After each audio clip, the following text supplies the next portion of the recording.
ஆரம் coaching centre உங்களை அன்புடன் வரவேற்கிறது. இந்த வீடியோவில் NEET 2025 Tamil medium question solve பண்ணிட்டு இருக்கிறோம். வாங்க வீடியோக்குள்ள போகலாம்.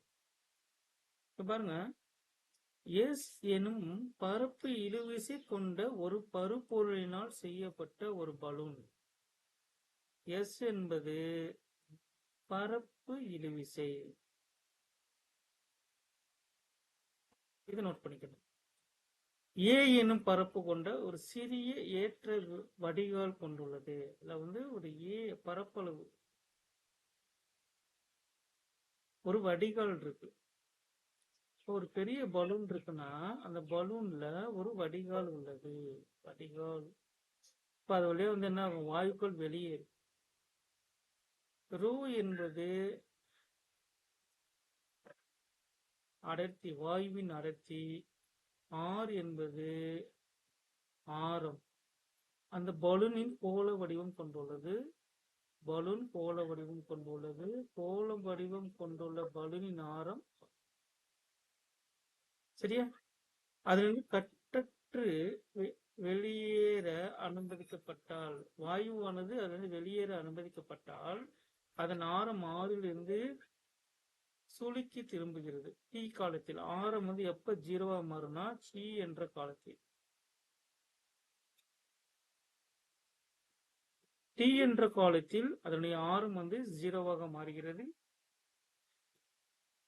பலூனிலிருந்து வெளியேறும் வாயுவின் வேகம் ஆர் பொறுத்து, வெளியேறும் வாயுவின் வேகம் ஆரை பொறுத்து ஆர் பவர் ஏ எனவும், மற்றும் டி ப்ரொபோர்ஷனல் டு நேரு விதத்தில் S power alpha, A power beta, rho power gamma, R power delta எனவும் சார்ந்திருந்தால் ஆல்பா பீட்டா காமா டெல் இதோட வேல்யூ கேட்கறாங்க, இதை மதிப்பு கேட்கறாங்க. இது முதல் சாப்டர் அலகுகளும் அளவீடுகளும் இருக்கிற அந்த சாப்டர் கேட்ட ஒரு மாடல்.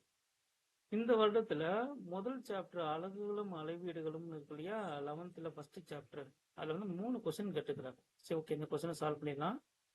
இப்போ ஆல்பா பீட்டா காமா டெல்டா கண்டுபிடிக்கான ப்ரொசீஜர் நமக்கு நல்லா தெரியும். சரியா? இங்க டீங்கிறது என்னது? டைம். அப்ப டியோட பரிமாண வாய்ப்பாடு என்னது?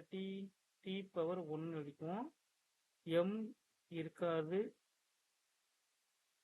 லென்த் இருக்காது, டைம் மட்டும் இருக்காதுன்னா டைம் ஒரு டைம் தான் டி பவர் 1 போட்டுக்கிறேன்.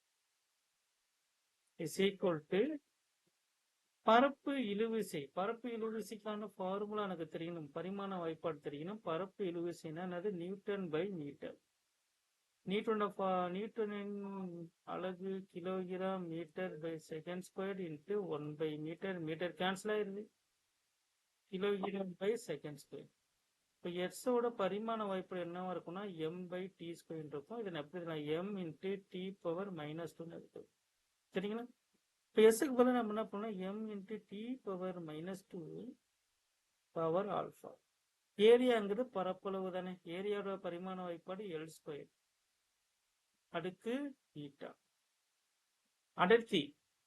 அடர்த்திக்கான ஃபார்முலா என்னது? கிலோகிராம் பை மீட்டர் கியூபா. இப்போ M L power -3 whole power gamma. அடுத்த ஆரம் எல் பவர் டெல்டா. இது தனி, இது தேவையில்லை, இது டெல்டா. இப்ப நமக்கு alpha beta gamma and delta கண்டுபிடிக்கணும். நமக்கு எல்லா ப்ரொசீஜரும் தெரியும். முதல்ல நமக்கு டீக்கு 1 இருக்கா?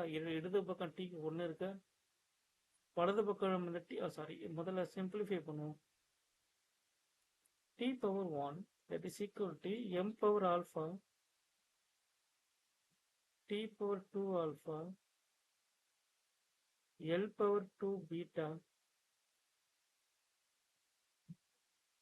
m power gamma, l power -3 gamma, and l power 10. இப்ப t பவர் 1 இருக்கு இல்லையா? இப்போ வலது பக்கம் t எங்கெல்லாம் இருக்குன்னு பாருங்க. இங்க மட்டும் தான் இருக்கு. -2 alpha. Alpha is equal to -1/2. ஒரு ஈக்குவேஷன் எழுதுவோம். ஈக்குவேஷன் அப்போ எதுக்கு எழுத போறேன்னா எல்லுக்கு எழுத போறேன். எல்லுக்கு எழுதுவோம். எல் பவர் 0 இடது பக்கம் வந்து எல்லுக்கு 0 இருக்கு.